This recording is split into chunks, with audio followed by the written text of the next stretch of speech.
Sullivan, or are you here in contact with Ambassador Antonov? That's the point of our diplomatic presence in Russia and around the world, to be in contact with the host government. So, of course, we do have a functioning embassy in Moscow. Ambassador Sullivan is in, as are Ambassador Sullivan's deputies and colleagues, in regular contact with their Russian counterparts on issues of bilateral interest.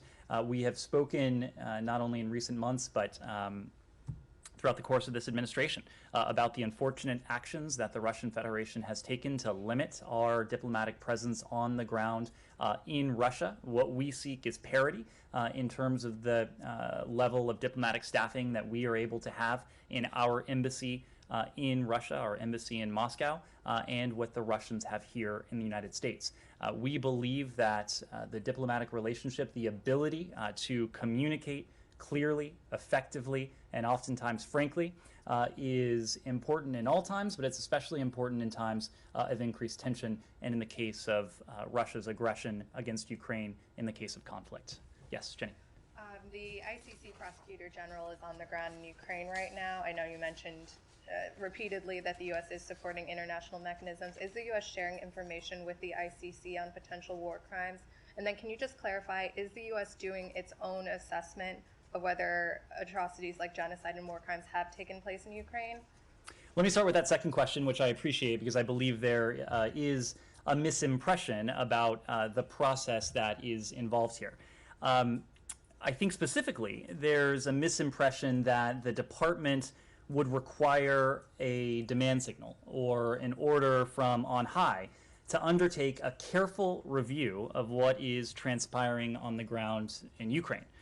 To be clear, there is a constant demand signal, including from Secretary Blinken, for insight into potential atrocities or atrocity crimes committed around the world. And as a matter of course, our Office of Global Criminal Justice and their colleagues, other experts from the department, are carefully reviewing all of the inputs that are available to us regarding what is transpiring in Ukraine.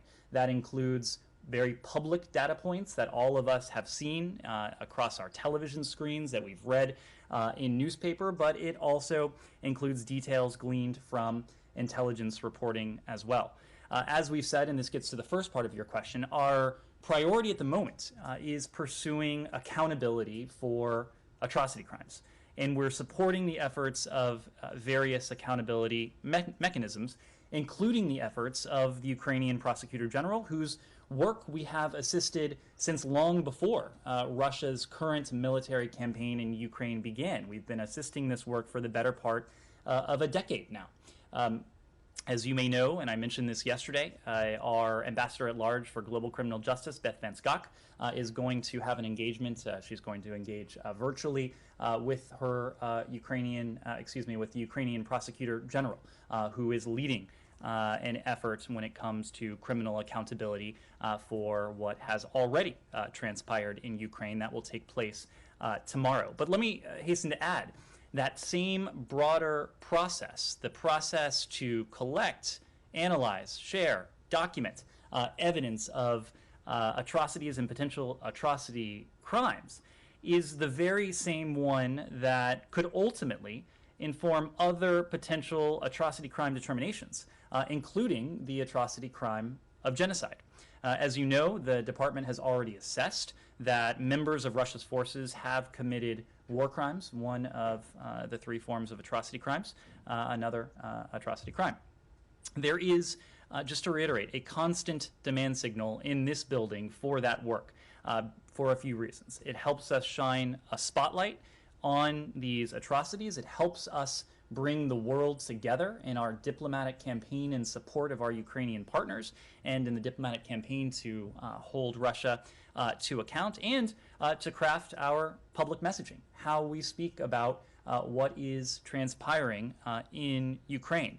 And when it comes to all of those elements, we will follow the facts, we will follow the law wherever they lead.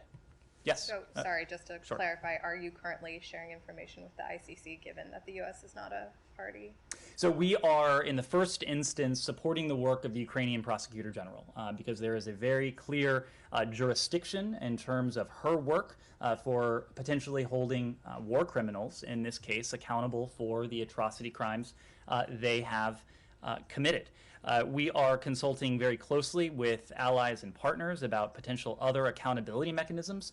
In fact, we've helped to birth at least one accountability mechanism. We, as part of our re-engagement with the UN's Human Rights Council, helped to establish the Commission of Inquiry that is now focused on this as well. The OSCE and the Moscow mechanism, the first report of which was issued yesterday, we're supporting.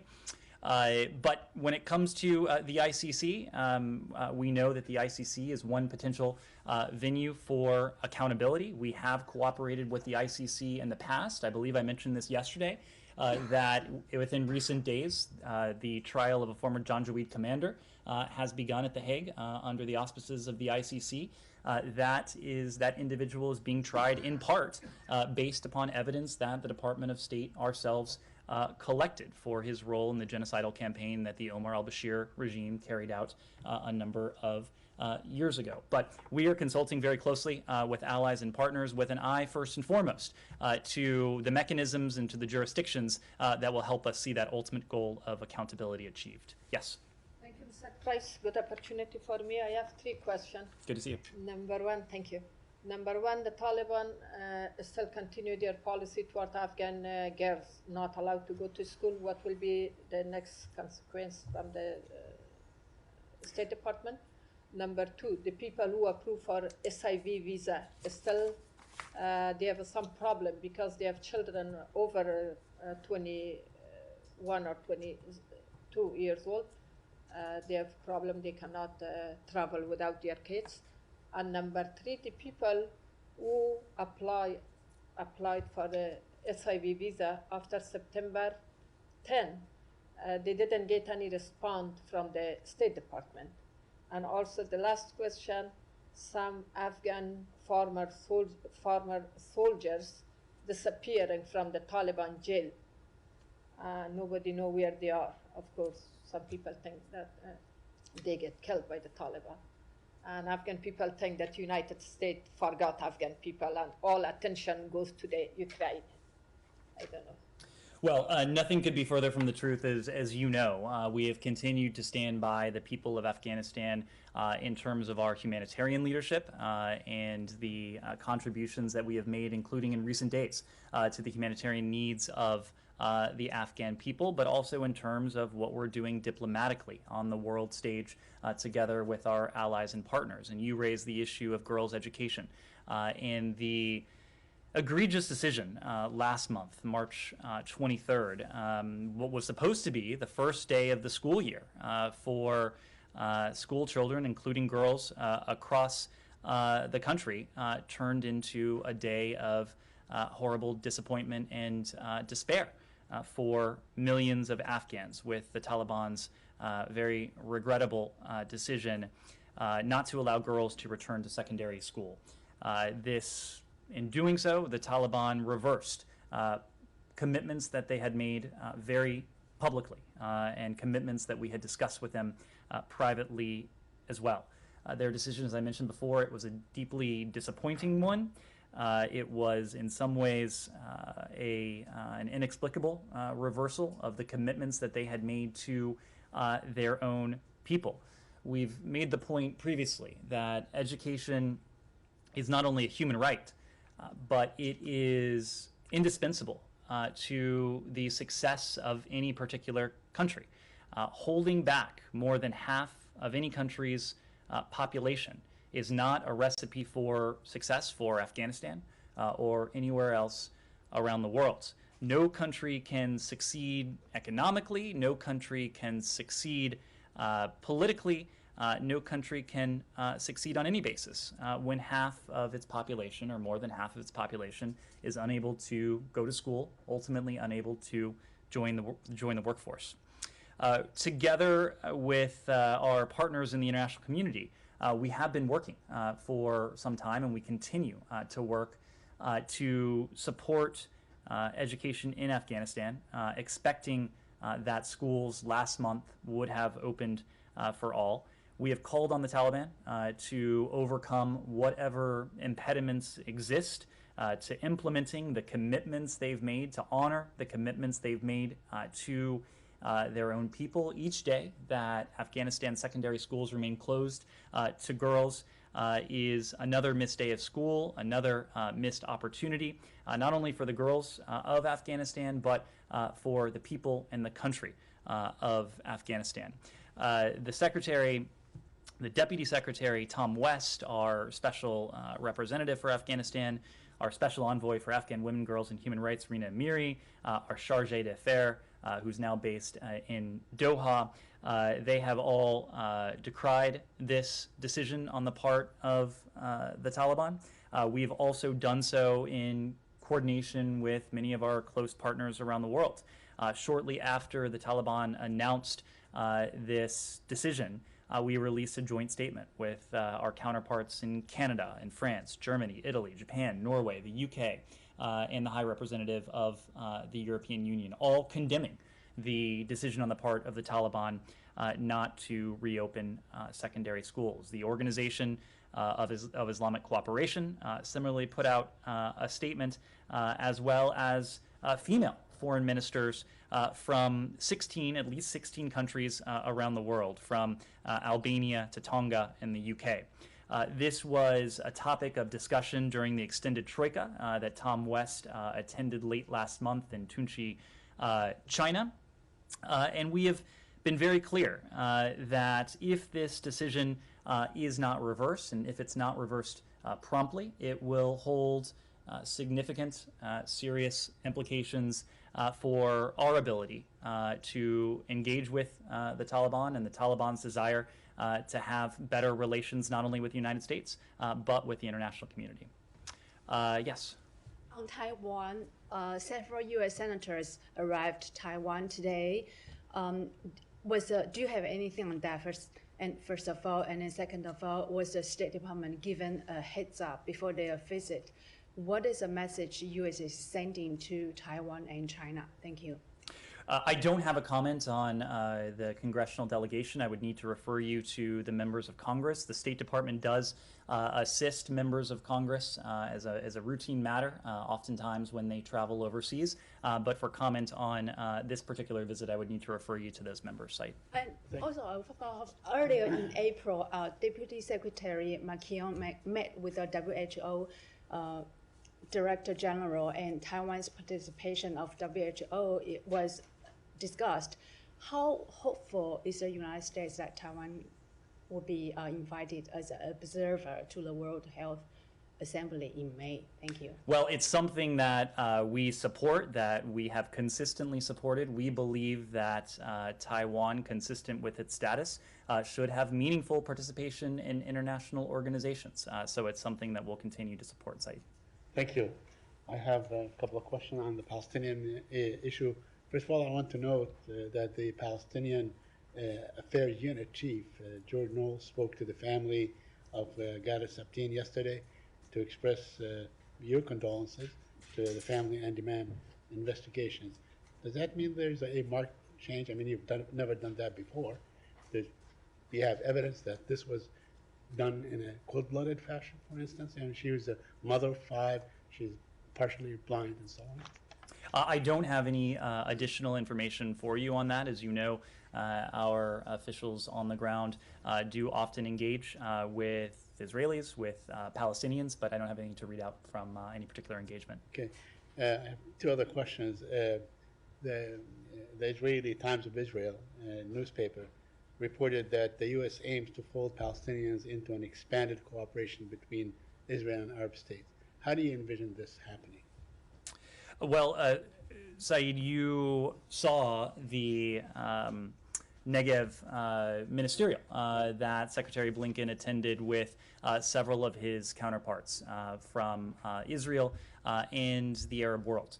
And there was a focus during the course of that ministerial on, of course, the Abraham Accords and the normalization agreements that have brought built bridges and brought new opportunities for Israelis and Arabs alike, with normalization becoming in some ways the new normal and the opportunities that come with that. But what we heard during the ministerial itself and what you heard during the press availability that the ministers participated in was a recognition on the part of Secretary Blinken, on the part of others, that normalization can't be a substitute for progress between Israelis and Palestinians. And so as Israel and its Arab neighbors enjoy additional opportunities owing to the progress that normalization is bringing with it, there was a concerted desire on the part of Secretary Blinken, on the part of his Arab counterparts, on the part of Foreign Minister Lapid of Israel, to do what we can across several different areas, the working groups that are emanating from the Negev Forum, to achieve progress when it comes to conditions for the Palestinian people. And my last question regarding the human rights report, the human rights report that was issued a couple of days ago, it talks extensively about the West Bank and Israel and so on. My question pertains to the 6 human rights organizations that were listed as terrorist organizations. They issued an appeal to you, to Europeans and so on, to follow through. You were investigating this. You, I guess, requested the Israeli to supply you with why they listed them to begin with, and that was back in October. Where do we stand? Have you gotten a satisfactory response from the Israelis? You believe that these organizations should be or should remain listed as terrorist organizations? Well, we have received detailed information on that very question from our Israeli partners, and it's something that we're continuing to review. Is their response satisfactory as far as you're concerned? We've received... That they have committed such a grievous act to require enlisted or being enlisted on the terror organization. We've received detailed information from our Israeli partners on the basis for their designation. We're taking a very close look at that ourselves. Michelle. Do you have any update on the talks with Iran?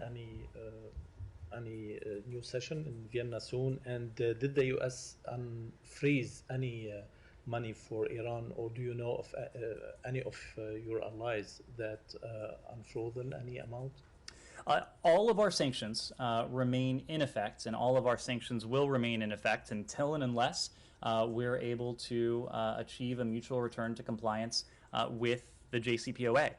It's been very unfortunate to see a number of stories that are false, that are completely untrue, not only on the questions of sanctions, or reported sanctions relief, I should say, but the related question, or the way it's been conflated, of false claims of a detainee deal. The fact is, unfortunately, we don't have any breakthrough to announce. Any information relating to our negotiations regarding wrongful detainees, Americans who were held wrongfully in Iran, would come directly from the State Department. We know there's been a lot of false information out there. We urge everyone to exercise caution with these reports. But the fact is now that there are 2 parallel tracks that are underway with Iran. One, as we've talked about, in the context of Vienna for a mutual return to full implementation of the JCPOA, and one on the release of all 4 U.S. citizens who are unjustly held in Iran. Unfortunately, at this stage, neither of these negotiations has been successfully concluded. Any reports otherwise, including, as you referred to, Michelle, reports that Iranian funds held in restricted accounts in third countries would be transferred, are false. And our partners have not released these restricted funds to Iran, nor has the United States authorized or approved any such transfer of restricted funds to Iran. We are continuing to approach both of these negotiations with the utmost urgency. We urge Iran to do the same. We urge Iran to allow U.S. citizens Bakr and Siamak Namazi, Emad Shargi, and Murad Tabaz to return home to their loved ones. Yes. Thank you so much, sir. This is Jahan Zaibali from Airway News TV Pakistan. Pakistani newly elected Prime Minister Shehbaz Sharif has said that he wants better relations with United States to promote shared goals of peace, security, and development in the region. Does the US see his election of PM Sharif as an opportunity to improve the bilateral relations with Pakistan? Well, you probably saw a statement that we released from the Secretary last night regarding the selection of Prime Minister Shehbaz Sharif. For almost 75 years, the relationship between the United States and Pakistan has been a vital one. We look forward to continuing that work with Pakistan's government to promote peace and prosperity in Pakistan and the broader region. And in that spirit, we've congratulated Prime Minister Shehbaz Sharif on his election by the Pakistani parliament, and we look forward to working with him and his government. So former Prime Minister of Pakistan Imran Khan still blaming US for his ouster, while his supporters are organizing anti-US protests here in America, like in different states. Yesterday in DC, his supporters attacked on Pakistani American journalists and a few community members who disagree with them. So do you have any message for them who are organizing anti-US protests here in America, even when you rejected all those claims and White House also rejected all those claims? Our message has been clear and consistent on this. There is no truth whatsoever to the allegations that have been put forward. We support the peaceful upholding of constitutional and democratic principles, including respect for human rights. We do not support, whether it's in Pakistan or anywhere else around the world, one political party over another. We support broader principles, including the rule of law and equal justice under the law. So one last question, if you allow me, please. So today, the Pakistan's military spokesperson said that they had no evidence to suggest the United States had threatened or was involved in the conspiracy to seek the ouster of Imran Khan's government. Your thoughts and comment on this statement? We would agree with it. Thanks. Natik Nailoglu from Azerbaijan, Real TV. My question is, when will the 907 amendment to the Freedom Sport Act be lifted from Azerbaijan? Well, we remain committed to promoting a peaceful, democratic, and prosperous future for the South Caucasus region. And we welcome, as you've heard from us before in the readouts from Secretary Blinken, the April 6th meeting between Prime Minister Pashinyan and President Aliyev in Brussels, including the positive momentum on preparations for peace talks and the formation of a bilateral commission on border delimitation. As the Secretary emphasized in the calls he had with those two leaders the day before on April 5th, we continue to encourage further peace negotiations between Armenia and Azerbaijan, and we reiterated, and the Secretary reiterated, that the United States stands ready to engage bilaterally and with like-minded partners, including through the role as an OSCE Minsk Group co-chair to help the countries find a long-term comprehensive peace. Sure. There was a phone call between Deputy Secretary Sherman and her French colleague yesterday, in which she discussed the South Caucasus Nagorno-Karabakh issue. Now we have Lavrov a couple of days ago complaining that US and France are not informing us about what they are doing. Are you guys deliberately shutting the door to Russia's mediation efforts? And given everything Russia has done in Ukraine, do you think that doesn't that disqualify Russia in peacemaking efforts between Azerbaijan and Armenia? I can't speak to the role that Russia might play in this, but what I can say is that we stand ready to engage Armenia and Azerbaijan, again, bilaterally, or with like-minded partners, including through the OSCE mechanism. And one more question about OSCE report that you mentioned earlier. So there are details that Russia has been using OSCE symbols to do what it has been doing. Does it bother you at all? Is Russia going to be suspended from OSCE if they continue doing that? I would have to refer you to the OSCE. They put out the Moscow mechanism under the auspices of the OSCE, put out a comprehensive report yesterday regarding the atrocities, the potential war crimes that, according to the Moscow mechanism, Russia's forces have committed in Ukraine, but I would need to refer you to the OSCE to speak to the particulars. Connor. Staying on Ukraine, pro-Russian social media accounts published what appears to be the U.S. passport of an American citizen named Joseph Ward Clark, claiming that he was captured or killed. Can you confirm whether or not that's the case? I cannot confirm that because reports that this U.S. citizen was captured in Ukraine are not true. Can't offer anything further due to privacy considerations, but those reports and those claims are not true. So, are you saying that he wasn't captured, but is the possibility that he was killed, or is this entirely false? I'm limited in how much I can say due to privacy considerations, but have reason to believe that this individual is safe. Is safe, great. Yep. And then to follow up on Jenny's questions, just on the meeting tomorrow that's happening between Ambassador Van Schaak and the Ukrainian Prosecutor General, is the U.S. providing intelligence to her office beyond just sort of cooperating in any financial support you're offering? Are you sharing intelligence on what you know about potential atrocities? So to the point earlier, we are pulling every lever that's available to us to garner insight into what has transpired on the ground in Ukraine, what Russia's forces have committed in terms of atrocity and atrocity crimes. We are looking at open source information, that is to say, what all of us are seeing with our own eyes and reading with our own eyes, but also we have the advantage of the resources of the U.S. intelligence community and the intelligence sharing relationships that we have around the world. And as you might imagine, there is quite a bit of focus trained on this very question. I'm not going to get into the specific type of information that Ambassador Van Schaak may or may not share with with the Ukrainian Prosecutor General tomorrow, but what I can say is that we are providing our Ukrainian partners with a range of information, strategic information, tactical information, information that they would need for the purposes of primarily self-defense.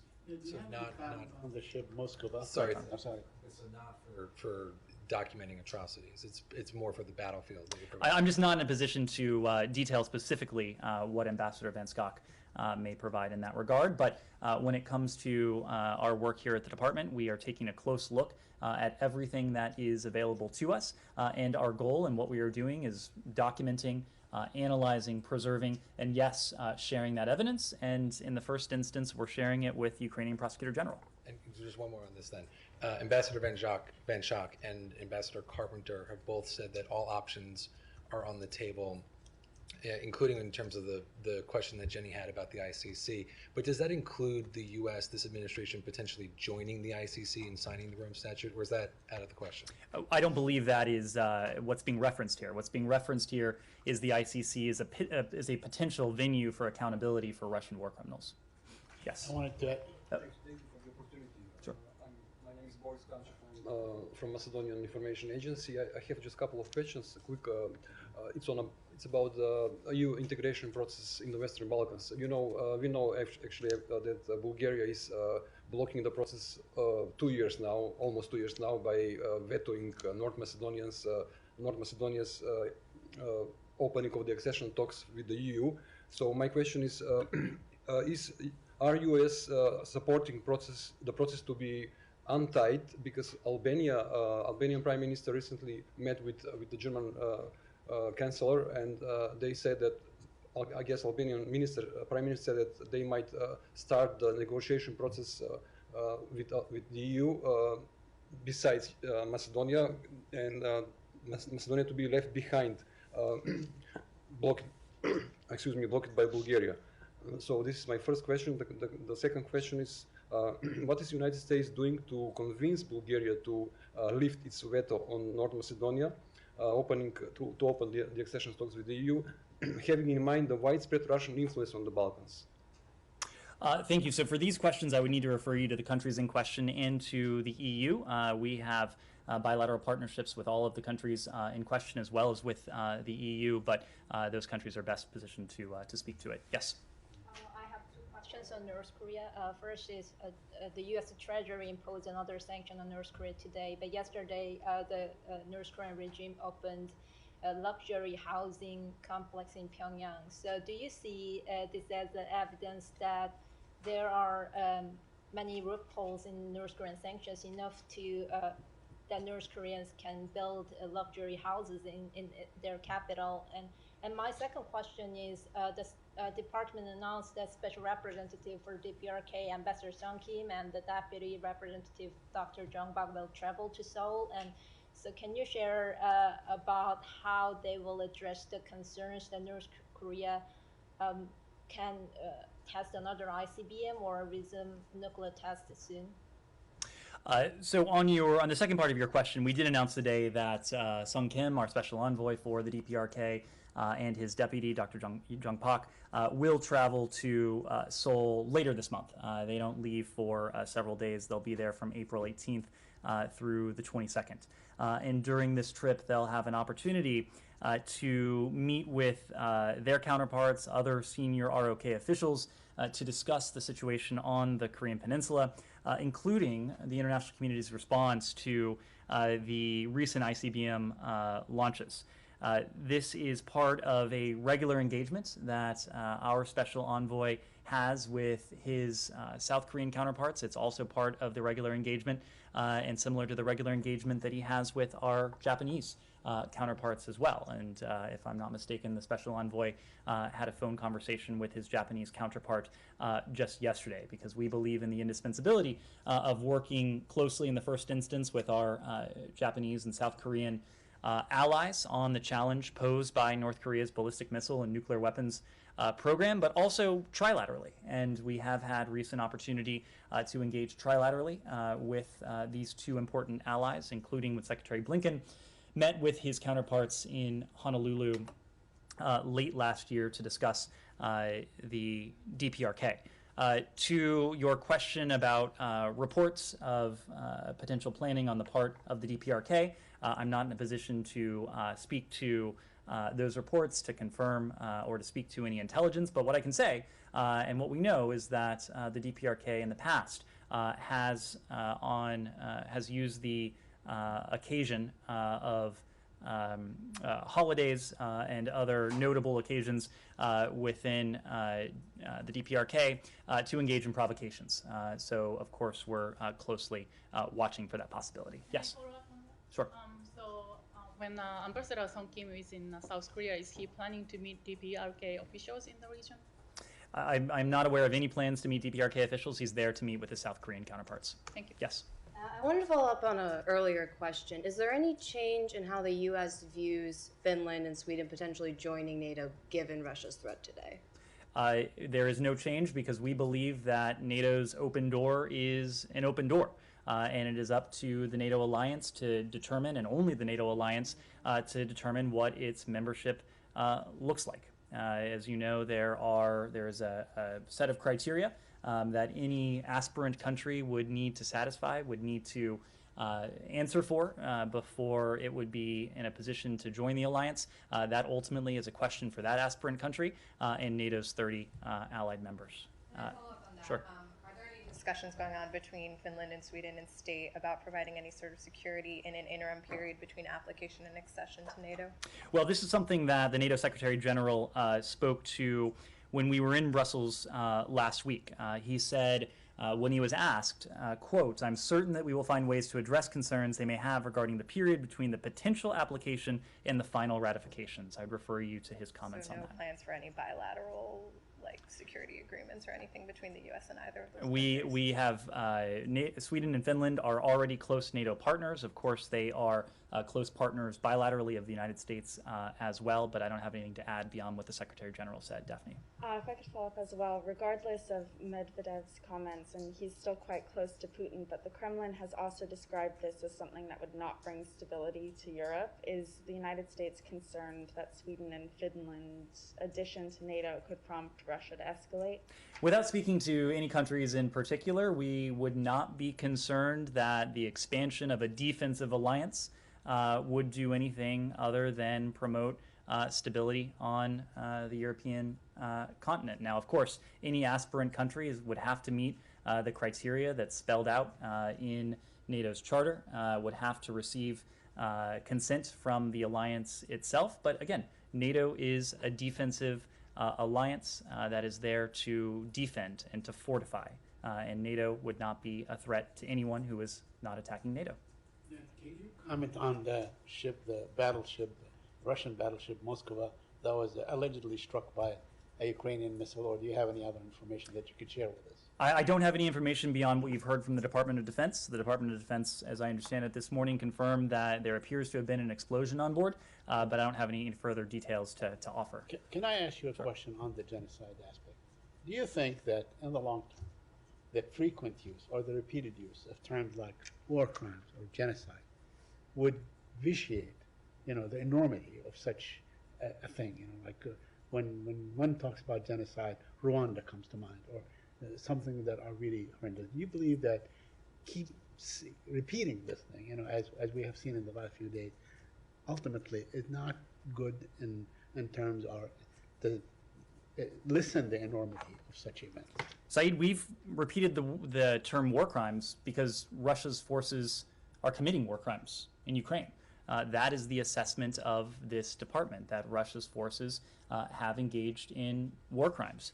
I think that it underscores the atrocities, the level of atrocities, the scale and the scope of atrocities that are being committed. And as a general point, I think your point is well taken. But there is nothing routine, there is nothing general about what all of us are seeing and have seen with our own eyes. The level of brutality, the level of atrocity that Russia's forces have engaged in against the Ukrainian people inside sovereign Ukrainian territory. On Ukraine and Russia, Foreign Minister Kuleba tweeted that he discussed further sanctions with Secretary Blinken today. Should we expect them this week? And also related to today's announcement on Office of Sanctions Coordination, which is a new office at the State Department. Will the office coordinate efforts between the agencies here, or is it about coordination between allies and partners? Like, for instance, immediate neighbors to Russia, Azerbaijan, Armenia, and Georgia. I don't think they have clear understanding of what is allowed, what they're allowed to do, what they're not allowed to do. So that'll be a key charge of Ambassador Jim O'Brien, who is the head of that new office at the Department of State. I hope many of you saw the announcement this morning that Jim O'Brien, who was confirmed by the Senate last week, is now hard at work in his new role this week. He will work throughout this building. He will work with the interagency throughout the administration, but he'll also work with allies and partners to ensure that our approach to sanctions, the implementation of sanctions, the development of sanctions, specific ones and sanctions authorities are coordinated and implemented effectively with allies and partners around the world. Remind me of your first question? It's about the new sanctions package. We have previously made the point that as long as Russia continues to escalate its actions against the people of Ukraine until and unless its brutality comes to an end, we will continue to escalate our measures, and that would include additional financial and economic measures against the Russian Federation. Connor? On sanctions, as Russian forces now prepare for this offensive in the east and in the south, is there any sense of urgency to apply new sanctions to provide obviously this new $800 million tranche of weaponry in order to try to stop this offensive from even happening in the first place? Well, Connor, I think what is true, and you've heard this from our Department of Defense counterparts, is that the Russians have quite a bit of firepower, in part because they've been defeated in the Battle of Kyiv, a battle that senior Russian officials apparently thought that they would be able to win within a couple days of initiating it in February. We're now some 6 weeks into this conflict, and Russian forces have been repelled from Kyiv and are now repositioning to the south and the east to begin what we believe to be a concerted campaign against those areas. So what we are doing in the face of this shifting tide of battle is providing our Ukrainian partners precisely the level and the particulars of the security assistance that they have requested and that they would need to defend themselves from the campaign that the Russian Federation plans to undertake, we believe. That is one element of the equation. The other element of the equation is to continue with the pressure on the Kremlin. And that pressure primarily has taken the form of financial sanctions, other economic measures that by just about any metric have had a profound effect on Russia's economy, on Russia's financial system, on Russia's positioning in the world.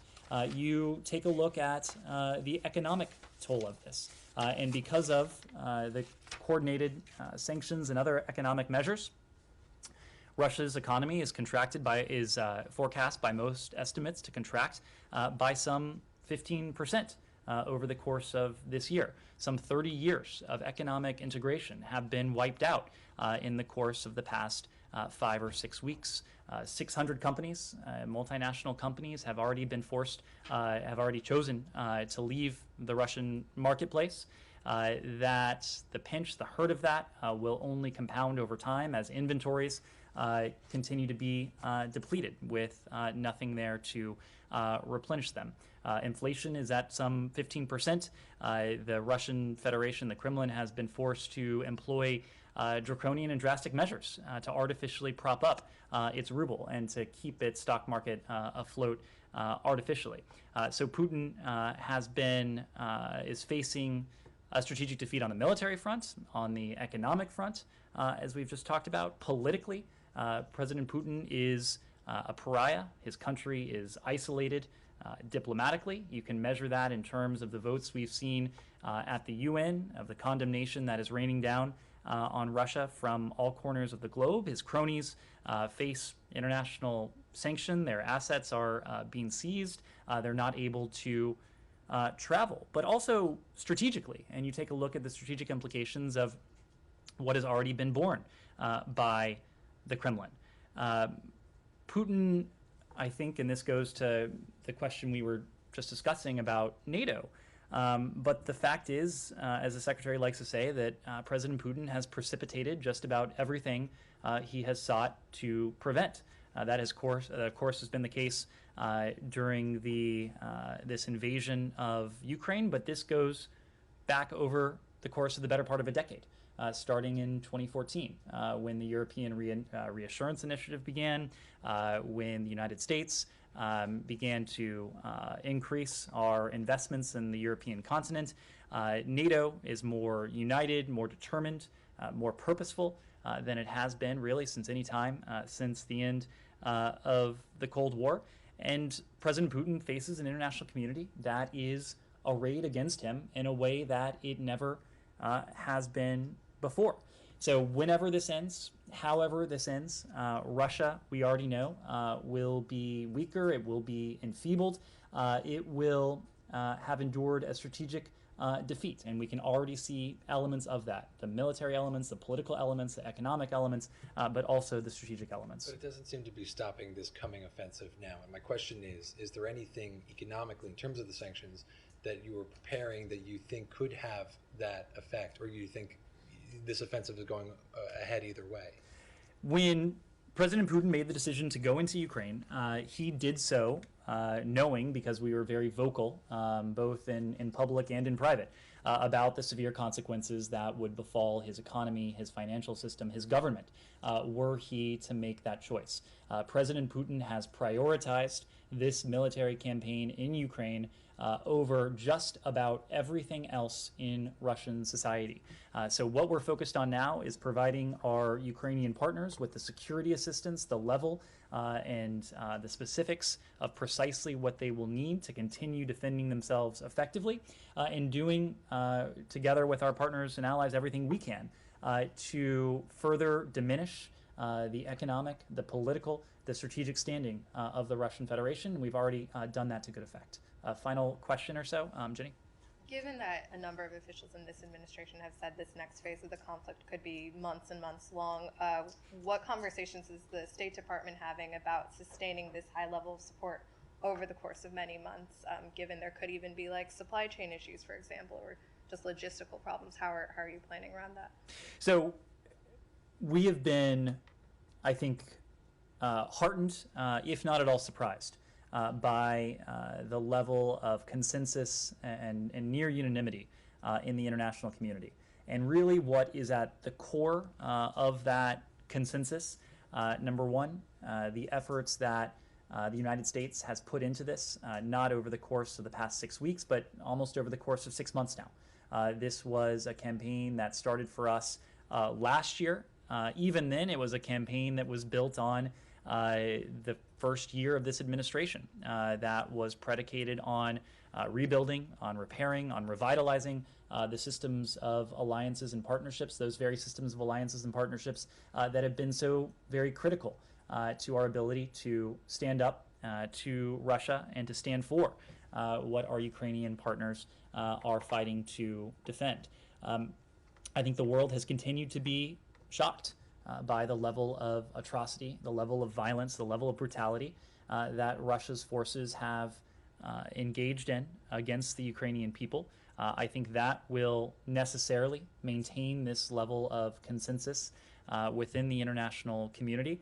We've had an occasion, several occasions, to gather in Brussels, in other parts of the world, with our key allies and partners who are with us on this, whether that's NATO, whether that's the European Union, whether that's the G7, whether it's our partners in the Indo-Pacific, who of course have been a key element. And there is no sense that these countries are preparing to move on, to look the other way. And in fact, every time we gather, there is renewed horror, there is renewed condemnation, there is renewed determination to continue to see to it that our Ukrainian partners have what they need. Now, there are practical challenges that come with this, supply chains, supplies, other elements of it. Those are things that we are working through, but at a political level, at a strategic level, there's been no indication that we've seen that the focus, the determination, the perseverance will diminish over time. Thank you all very much.